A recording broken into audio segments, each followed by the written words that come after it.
Atau kalau tidak salah di situ adalah cikal bakal atau awal mula berdirinya Desa Sendang gitu. Insya Allah yang pernah saya ulik seperti itu. Jadi kalau pemirsa masih ingin mencari jejak-jejak sejarah, di sana sangat banyak sekali. Ada Sumur Agung, ada tempat-tempat tain besi ini yang ada di tengah perkampungan, yang ada di tengah persawahan atau tempat tetegalan. Kalau di daerah sini itu tetegalan pemirsa. Dan pemirsa jangan lupa, di saat saya mencari barang-barang ini,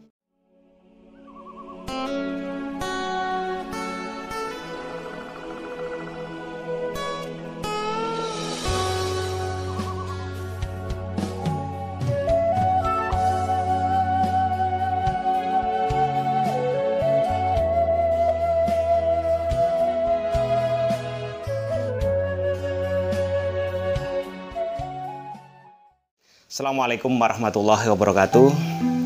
Kembali lagi bersama saya di Haryanto Agus Channel. Pemirsa, mungkin pemirsa saat ini bingung gitu melihat saya dengan membawa tas ransel nggak seperti biasanya, dan sekarang saya juga membawa alas gitu untuk duduk, untuk istirahat gitu pemirsa. Karena hari ini saya rencana yaitu mau jejak sejarah, yaitu masih di sekitaran Desa Sendang, yaitu tempatnya di makam Jerat Maling atau Jerit Maling, atau yang dinamakan di sana juga yaitu makam terbang gitu pemirsa. Dan makam tersebut berada di selatan Desa Sendang masuk ke arah timur. Nah, cuman saya ingat pemirsa, sebelum saya berangkat itu saya ingat kalau saya dulu pernah ke sana, yaitu di daerah Sumur Agung, di tempat dulu pandenya Eyang Supo, yaitu di selatan Desa Sendang, di utara Desa Sekanor, dan di baratnya Desa Palirangan gitu. Insya Allah seperti itu.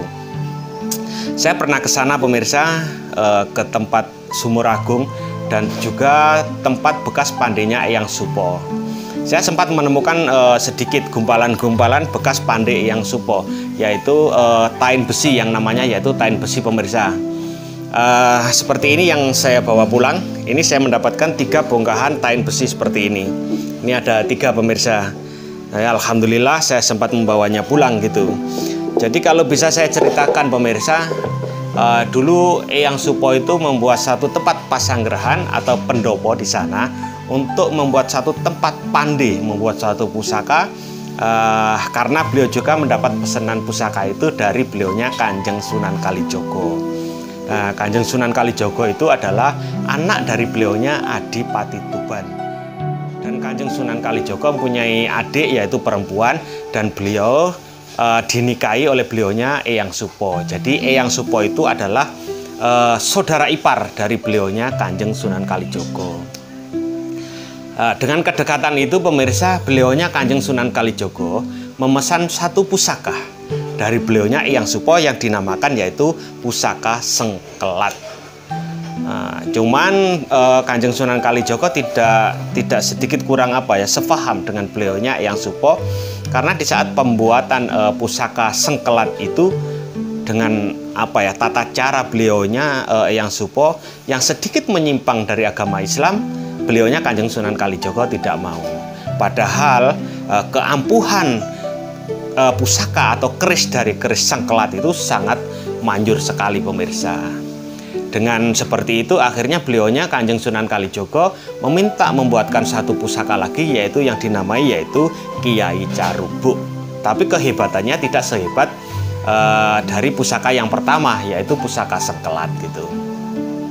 Dari situlah pemirsa sedikit terkenal desa itu, yaitu di Desa Sendang, yang di situ ada namanya yaitu Sumur Agung, atau kalau tidak salah di situ adalah cikal bakal atau awal mula berdirinya Desa Sendang gitu.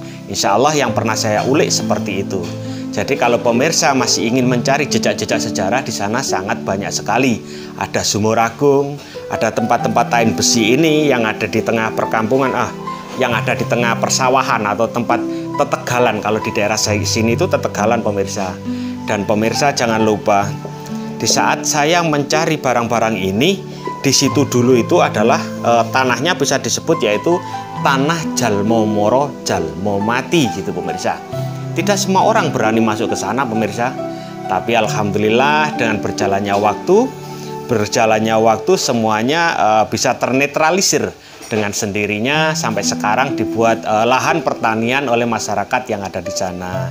Dan alhamdulillah saya juga bisa ke sana bersama bapak-bapak, bersama Pak Haji Bud, bersama Mbah Nur dan juga yang lain. Dan saya pun bersama rekan-rekan sampai bisa membawa pulang sebuah tain besi yang sangat istimewa. Karena tain besi ini bukan tain besi sembarangan.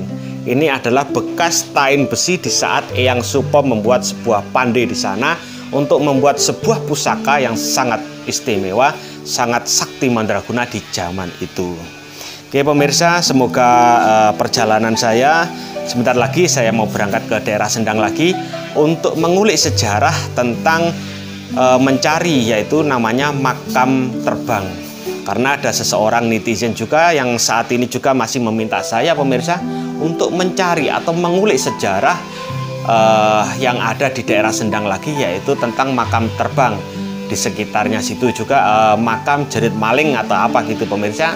Saya mencoba untuk mencari cerita sejarahnya, untuk bertanya kepada orang-orang yang ada di sana, agar apa? Agar nanti yang saya sampaikan kepada pemirsa di luar sana tidak salah dengan informasi-informasi yang menyimpang seperti itu. Oke, terima kasih sekali lagi, saya mohon doanya kepada pemirsa semuanya. Semoga apa yang selalu saya lakukan ini bermanfaat, bukan hanya untuk saya tapi untuk kita semua. Simak selalu kegiatan saya, baik di jejak-jejak sejarah maupun di konten-konten religi ziarah makam, baik ziarah makam wali atau para sesepuh dan leluhur-leluhur kita. Masih bersama saya pemirsa di Haryanto Agus Channel. Assalamualaikum warahmatullahi wabarakatuh.